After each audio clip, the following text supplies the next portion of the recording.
I am connecting with someone who is about to go on the biggest journey of their lives.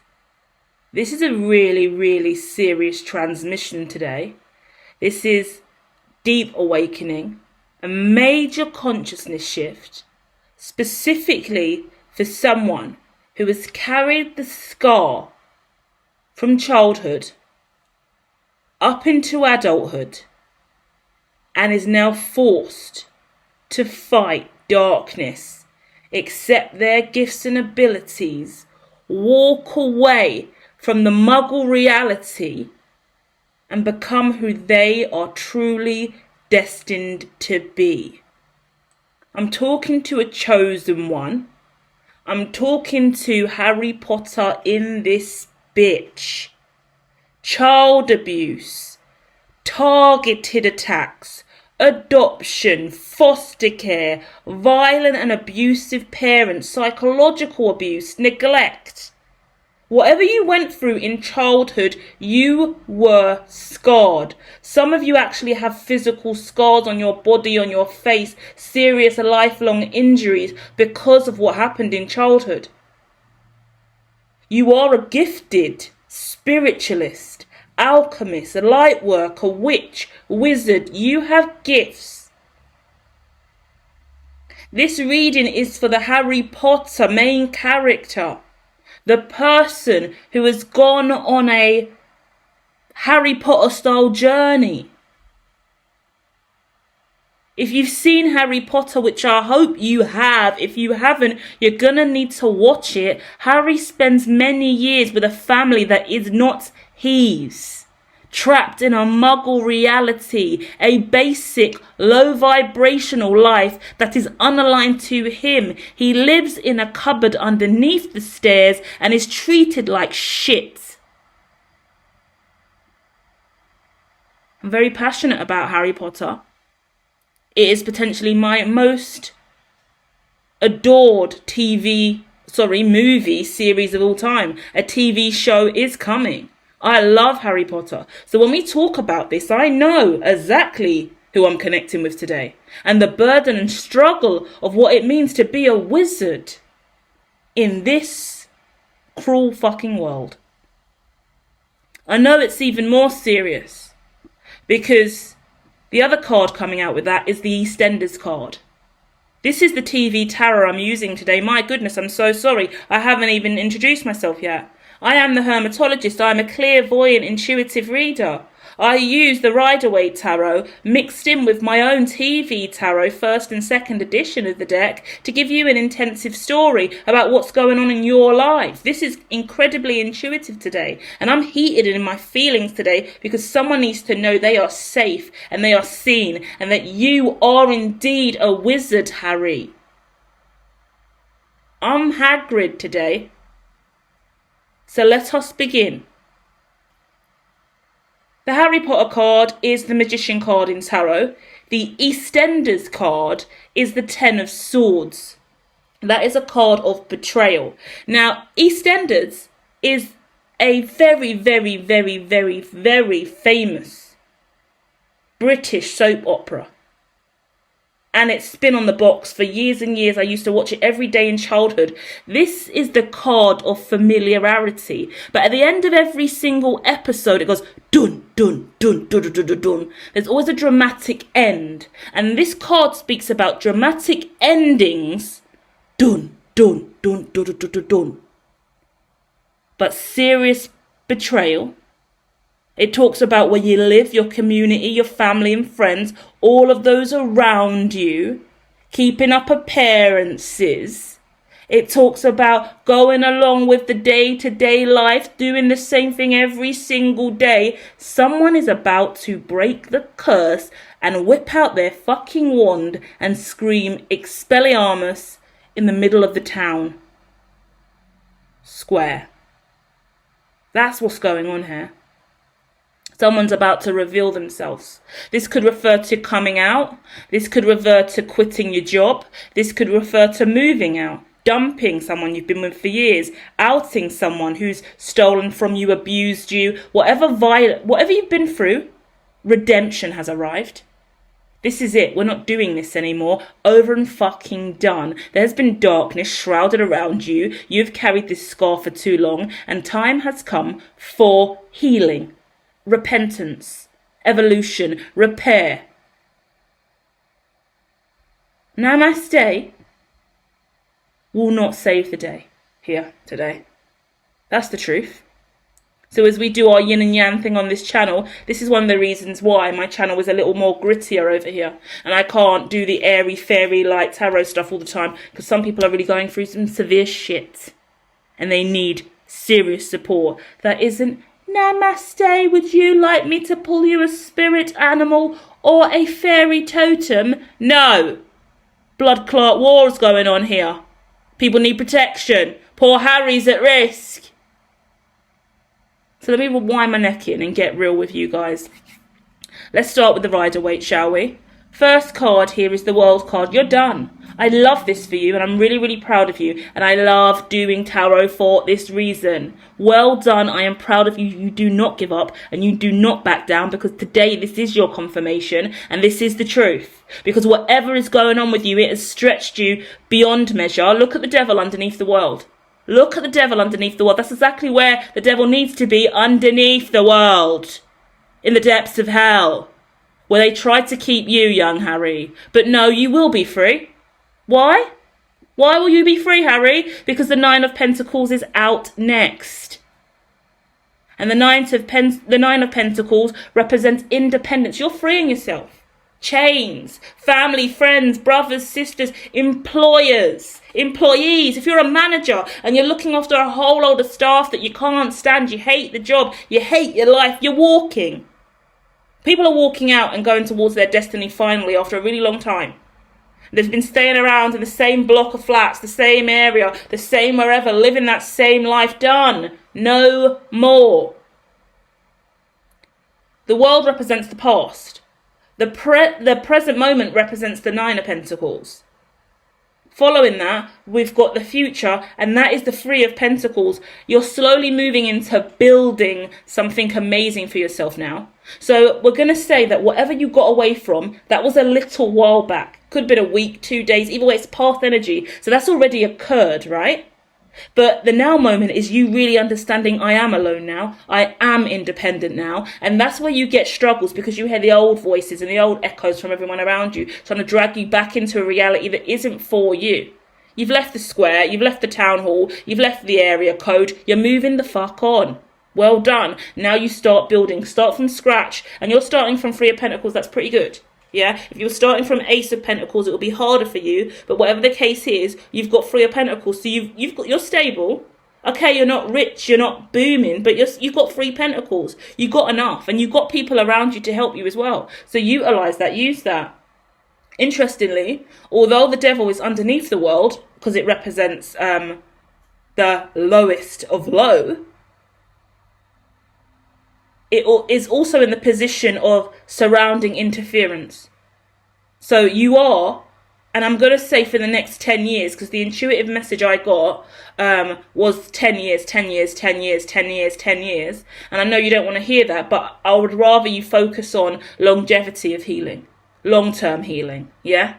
Getting out of this in a slow, steady way. Because the truth of the matter is, with the devil card in the interference position, is this is your surrounding environment and the interference. A lot of stuff around you is going to show up in devil energy. So all your friends, family, all the toxicity that's ever existed in your life, they're going to be coming up because they don't want your independence to exist. So there will be people around you. If you've still got loads of people in your network, family and friends, you've got social media accounts with all that old energy, all these people are going to want to come towards you with their low vibration. The devil energy is present. This is also interesting because I just done a video titled Escaping Hell on her 7D Consciousness channel, which is at the top of this channel, so you can go and click on it and see what's over there. It's an extension of this channel through channeled messages and really in-depth conversations that provide healing, and they're like alternative therapies. We go there consciously. They're conscious conversations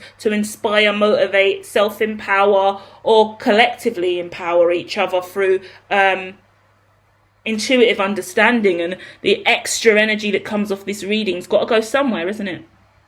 So the devil energy showing up here is telling me you're going to be fighting Voldemort. From my understanding, there's how many Harry Potter movies? 7? Is that right? Could be overestimating, but there's a lot. Okay? In every single one of them, we don't always see Voldemort. We didn't see Voldemort for the first 3 years. First 3 movies, we didn't see him. We heard he was back. We heard he was around here somewhere. We didn't get our eyes on Voldemort. And when we did, and you started screaming about it, no one believed it. Voldemort's not back. You're a liar, Harry. Harry's making stuff up again. No. Harry is traumatized. Harry keeps having his scar burn him on the fucking forehead repeatedly. He's triggered and stressed. Harry's going through complex PTSD. Preparing for war. Seeing life through the eyes of Voldemort, thinking he's the demon here when he's not. So we're talking about you having PTSD, anxiety, stress, depression, suicidal ideations. You're seeing through the eyes of your abuser. You see, this is serious, because I've never even dissected Harry Potter like this, so I'm thrown. I'm like, whoa, this is fucked. You're seeing more than you wish you saw, right? I mean, like, you wish you never saw what you saw. You're clearly clairvoyant, you're clearly incredibly gifted, you're clearly a higher level alchemist, and you're seeing. There's specifically, I want to say a dad, yeah? A dad or a granddad you see. You could even be haunted by a granddad who abused you potentially as well. I'm sorry if that's the case, and I'm sorry for not nicening my words, but I just have to go with the intuitive channel sometimes, and I'm quicker in the mouth than I would like to be when my brain flows. So bear with me as I try and find grace for this reading. But the truth of the matter is there's toxicity here. And the reason I say that, because I'm now seeing a toxic granddad, abusive granddad, granddad in spirit or granddad alive. But then I'm seeing how your parents were chained to that. So it's like potentially your parents let your granddad abuse you is what I get. And they didn't do anything about it. They just acted like it didn't happen, and it was very dismissive. And you've been incredibly traumatized by that. Let me know if there's an alternative story related to that of someone who had control over your parents or your providers, whoever was meant to care for you.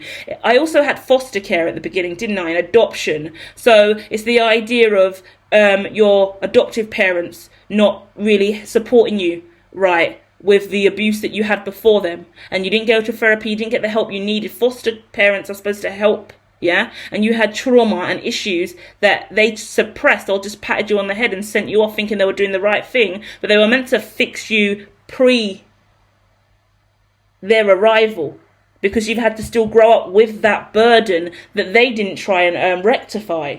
And that's not on them. There's issues here because you're playing happy families and going on like everything's okay, and I've got a new mum and dad. But the devil that existed before them has still walked with you every step of the way. You still carry the fucking scar of Voldemort, right?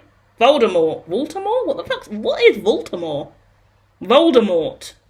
My goodness, I'm losing my shit with you. You know? And it's something along them lines. It's the toxicity. I see a lot more stuff as well, a lot of different kind of abuse. I see stepdad abuse, stepfather abuse, brother abuse, drunken, disorderly abuse. I see sexual abuse, but I see violent, aggressive abuse, domestic violence abuse, alcohol abuse, all around you, yeah? So you've been here trapped in all of this. Starvation as well, neglect. Not being fed, being incredibly hungry as well. Like being shunned, being like locked away, being left dirty and smelly, being forced to do really bad things. Like, I'm getting visions of like feces, poo, stuff like that, in ways in which you've been violated. This is confirmation for some of you guys. Yeah? Because I want you to know that no matter what age you're at now, it's not right. And you shouldn't have to live in fear of the memory that you have. If you were abused and violated, I'm getting somebody who was made to eat their own poo, okay? I'll say it, because if we say it, we release that burden. And if that is one of you out there, I don't want you to feel like you're alone with such a heavy, sad scenario, yeah? Because trying to explain that to your family and friends, that there were certain points of your childhood where your parent made you eat your own poo to survive because you were starving, or you would eat your own poo when there was no food that you were being given, is something many other people without the brain capacity would not even register or have a healthy conversation with you about, and let you know that that's disgusting, that's wrong, and that is higher level abuse and something that should never have happened to you, okay? I'm so sorry to any single one of you guys tuning in today that have got deep rooted childhood trauma, PTSD, anxiety, depression and suicidal ideation, fears and anxiety, flinching, panics, phobias around what you've gone through in childhood, and the fact that it's remained unresolved for such a long time. The truth of the matter is, and I know that this doesn't make it easier, and I don't even want to say it, but it's been the quote of the week for me, so I'm just going to have to pin it and own it, okay? Because I heard it and I thought, what a fucking awful thing. But I got it. It came from a real place of resilience. And it was a quote that Jensen said, which was, I hope you suffer. I hope you suffer. And the conversation that's been coming up this week has been, Sadhguru also said, I hope your dreams don't come true. Yeah? These are world leaders, influential people. Sadhguru, an amazing spiritual guru, represents spirituality with Hindu influences, okay? Jensen is the founder of NVIDIA, the richest tech company in the world, I believe, but it is changing weekly. NVIDIA, potentially number one on Forbes, trillions on the markup of his company, okay? They are incredibly wise and intelligent, and both of them are highlighting that your dream's not coming true and you suffering is an asset. That's the point. That's what I'm trying to let you know.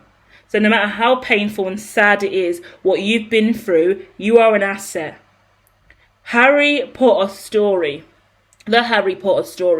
is the most incredible example to use for any reading I've done to date, and I'm grateful that this is where we're going with the content and this is where we're starting, because the Harry Potter journey is beautiful.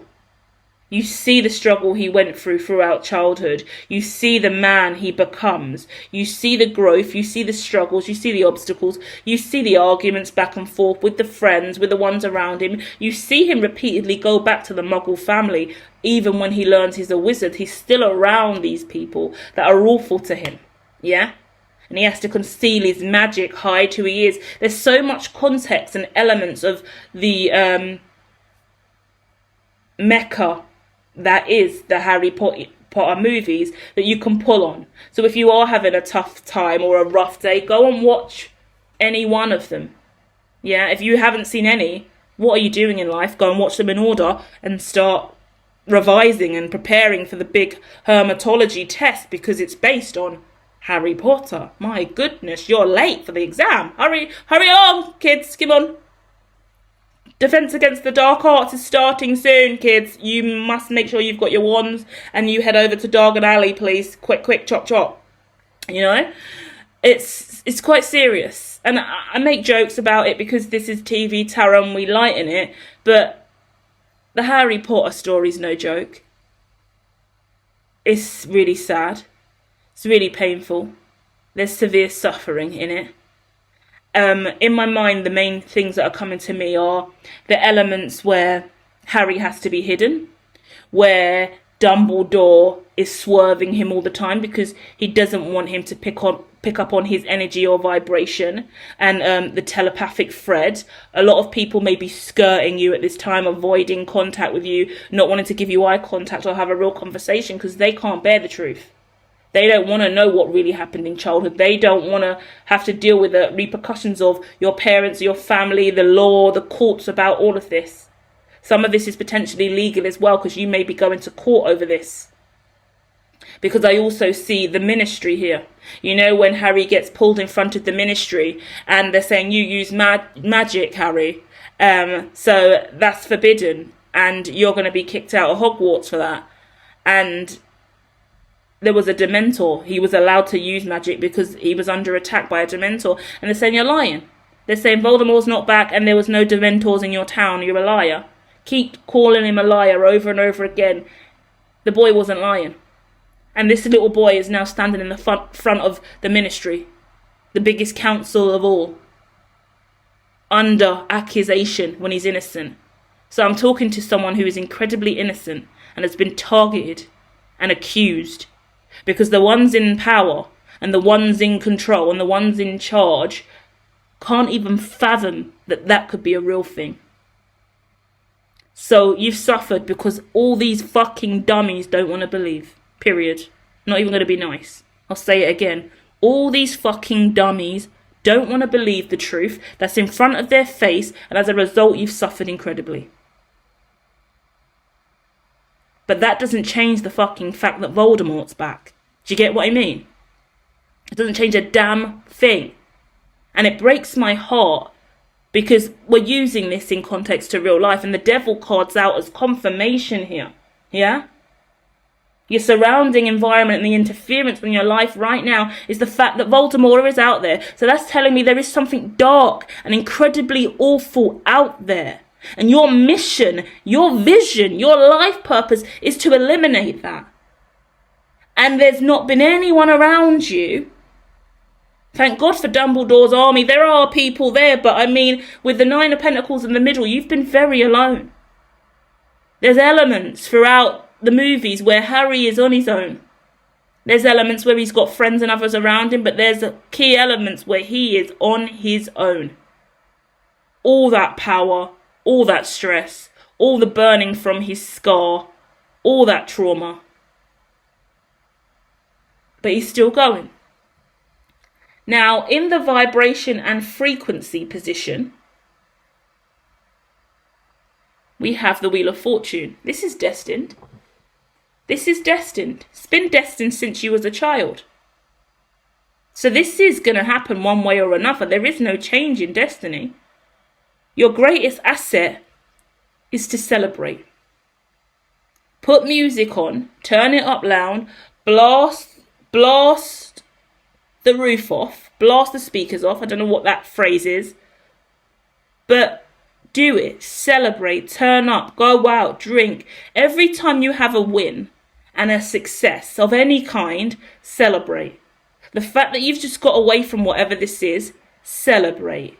The fact that you have independence and you're on your own, celebrate. When you wake up in the morning and you look around, you're free and you're safe, celebrate. When you go to sleep at night and you can rest your head safely on your own pillow and know you're okay, celebrate. When you can go into the kitchen, make your own food, sit down, be at peace, watch a show that you like, celebrate. When you don't have to pick up the phone to that toxic person anymore, celebrate. When your phone doesn't ring and there's a toxic person on the other end, celebrate. When there's no one at the door harassing you, knocking to come into your personal space, celebrate. When you don't have to show up to that job anymore, celebrate. Don't have to go to that birthday party or that event, celebrate. Don't have to buy a gift for that person, celebrate. Don't have to see that person ever again, celebrate. Every single time one of those moments in the past that was a PTSD, anxiety, trigger, stressful moment, now you don't have to do anything with it or go anywhere near them. Every time that occurs and you remember that, don't turn that into a PTSD, anxiety, stress moment. Celebrate.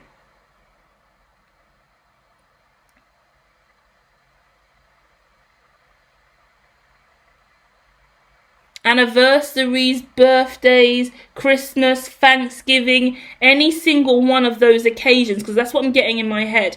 Any single one of those occasions where it's a day in your mind of, oh, I remember that day. Oh, this is the day that we normally do this. This is the day we go here. No, celebrate. Turn those days into brand new days of celebration now. Because those days are markers in your mind. Those days are the scars that you wear. But now we turn that into something beautiful. It gives me the beautiful art form, the Japanese art, where you put the gold in the cracks of broken pottery. That's what you're doing now. See that scar on your forehead? I'm going to fill it with some gold. Anything that isn't working, we're going to fill it with some gold. And the gold is you, darling. That's the truth. The gold is you. And I love that ideology, because now I'm also getting someone potentially getting a tattoo cover up. Someone potentially covering their scar with a gorgeous tattoo. Yeah? This could be someone with self-harm scars. Quite a lot of them. Or someone who attempted to take their own life and has quite a large scar because of it. Or some kind of abusive marking of like someone strangling you to near death or something like that. Because I'm talking to people who have been through some really serious bad things in their lives. I see you getting a tattoo in those areas where you have that scar. So when you look at yourself and you see that, you're now going to see a beautiful tattoo. Something amazing that's a reminder of who you've become. And you haven't got to look at that trauma anymore. So well done. Well done you. I love it. Your energy is gorgeous. This reading was just all for you as a confirmation that you're moving on from this. And I've been really, really feisty in this reading because, damn, you've been through a lot. And I get vexed and irritated because I feel it. And I love Harry. And I hate the struggle that Harry had to go through just to be who he is. You do have 10 years, okay? So when I talk about the 10-year journey for you, I want to talk about you being aware that I see legal, to be honest with you. Yeah? So I see legal cases. You may have to stand up and testify against this. I think you know what it is, and I think you're prepared. You're Harry Potter. You're ready to go. But it's just there are situations of other families and friends, extended family, who may not even live in the country. They will maybe want to see you at one point. You feel like it's going to be a phase until you really ground who is and isn't an ally. And I say ally to say ally because I could be connecting with someone who actually goes through, I want to say transition surgery now. I want to talk about non-binary and trans potentially. But I always talk about transition in really light-hearted, translucent ways because we all transition in different ways. I am an evolutionist. Can I say that? I believe in evolution in major ways, and I believe we all transition in different ways. I study polymerization and contortion and contorting. So many words I'm going to get lost in if I try and go down a molecular structure route with you today. So I'm going to pull back. But the truth of the matter is, I'm connecting with someone who is going through a massive change. Yeah. Mentally, emotionally, spiritually, biologically, whatever it may be, you're changing. And as that happens, that cousin, that friend, that family member, that brother, that sister, that ex, that colleague, all these people around you are going to start showing up with a new face, a new, what's the word? Hue.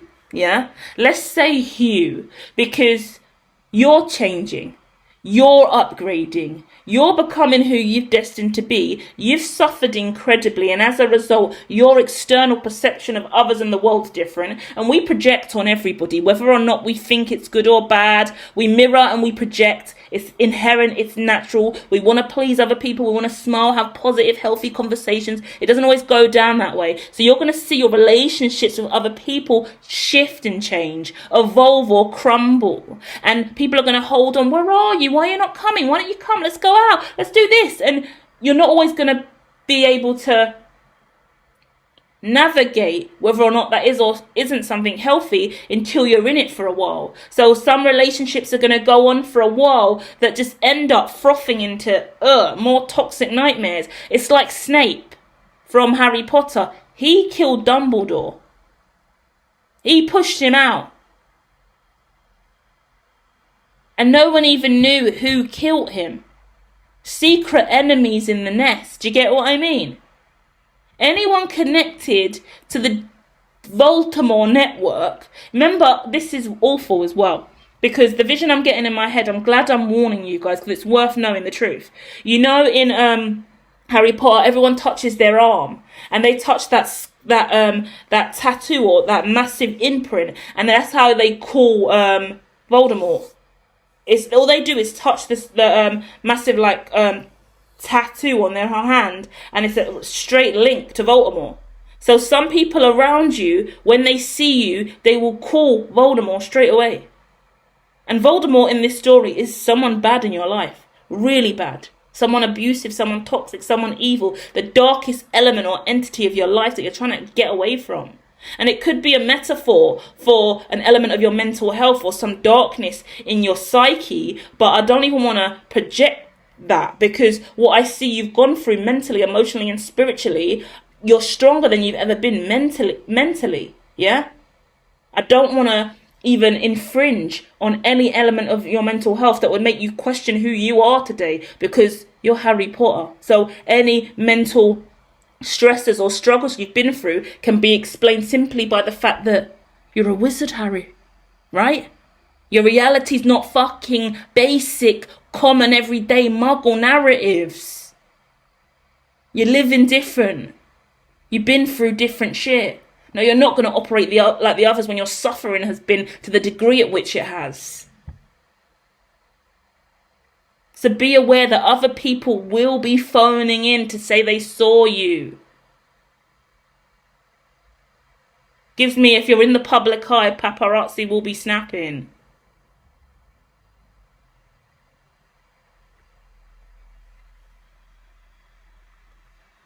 You know this, so just be kind to yourself, because this is where my only concern for you, okay, is paranoia versus trust. Yeah? That's the only paradox we've really got to get clear. Because I want to scream at you, don't be paranoid, trust people, but then I also want to be abundantly clear, there are dark motherfuckers all around. Period. So I don't want you to give up hope and doubt every single one in your circumference, single person in your circumference, because that's fucking annoying, and you need a peaceful life. I mean, Harry did have Ronald Weasley and Hermione, and a range of others that formed Dumbledore's army and were ride or die. And in the end, they took on and fought all of the enemies. These young kids really took on the war and fought for what was right. Beautiful. Thinking about Luna Lovegood, thinking about Neville Longbottom. Yeah, taking on Bellatrix Lestrange. Seriously, that's what we're talking about. We're talking about a whole collective as well of light beings that through legal proceedings, through honor and integrity, through light work, through real commendation, I want to say, even doing the right thing. And you're taking down some really toxic opposition that would destroy you if they could. So well done. Don't give up. Just have your wits about you. Have your wits about you. And to be honest, this is weird to say, because I don't know anything other than what I just get in my head. But this is the last vision I'm getting, I'm going to leave you with. There's a certain kind of character. A certain kind of, like, the younger generation, everyone I'm talking about is over the age of 21. Yeah, but the younger generation, they seem to be the ones that get it and are supporting. Can you, like, in my head, I'm getting everybody that was in Dumbledore's army was there for the right reasons and would do anything for Harry, versus the ones that were claiming to be good, like the teachers and Snape and all of the adults that were at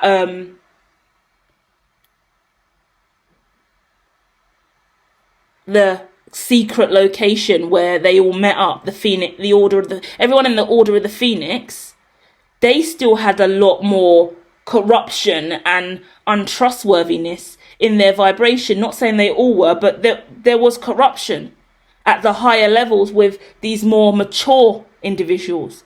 So Spirit's giving me the older, maturer ones are more likely to sabotage the evil and the villainous, and the ones that are really working for the dark side in whatever situation this is. This is the older ones. So whoever's around you and in your kind of age bracket, or like this, it gives me this really gorgeous haven. Everyone in this school, yeah, everyone with it. Oh, look, they're giving me Gryffindor, Hufflepuff.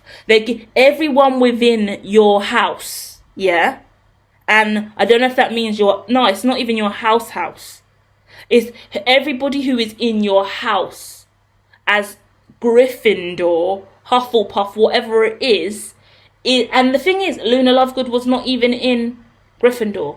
So it's hard. Everyone in your school of thought, in your school of thinking, everyone on your same wavelength in regards to consciousness, you're going to know, because they're not necessarily younger, but I guess they've got more of a younger mentality in regards to inner child, in regards to consciousness. They're somewhere different on the spectrum in relation to the ones that are more adjudicators, and you need the higher ups that are here doing what they're doing, yeah. But it's the more free-spirited younger ones that you can trust. You'll know who you can trust. You'll know who you can trust. Don't doubt it, okay? Because the only thing that will fuck with your head right now is you spinning around with trustworthiness. I would keep your eyes on the older ones in higher positions with the bigger pockets, the ones claiming to give you justice. Just keep them at bay. Yet the other ones that are in the field with you doing the hard graft, younger, lighter, grittier, more consciously present, transparent, that you know, yeah? There's this energy of kin. Yeah. Oh, the only way I can describe it is they keep giving me everyone who went into the Chamber of Secrets, yeah, with Harry, and worked incredibly hard. No one blew up the Chamber of Secrets, like in regards to snaking and snitching on the situation. Everyone rode for the army, yeah.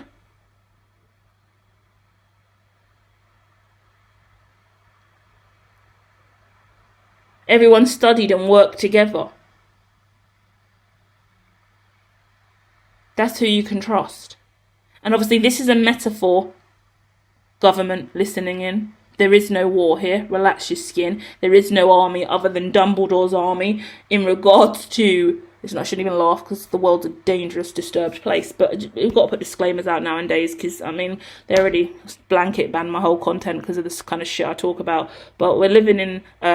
and transcendent reality where sci-fi and everyday 3D reality is unifying through the 7D. So sorry that you guys are not prepared to accept the 4th and 5th industry that is ascending, that involves quantum mechanics and alchemy at a whole new degree of freedom. So let's all sit with that, shall we? Yeah? Just trying to tell Harry that he's got a lot on his plate over the next decade, for goodness sake. We're going to leave it there, guys. So they turn all my accounts off officially. Love and light. I'll be back soon for more. Check out your Zodiac. Let me know how you found this. Feel free to share your comment. Inspire the others. Yeah. Love and light.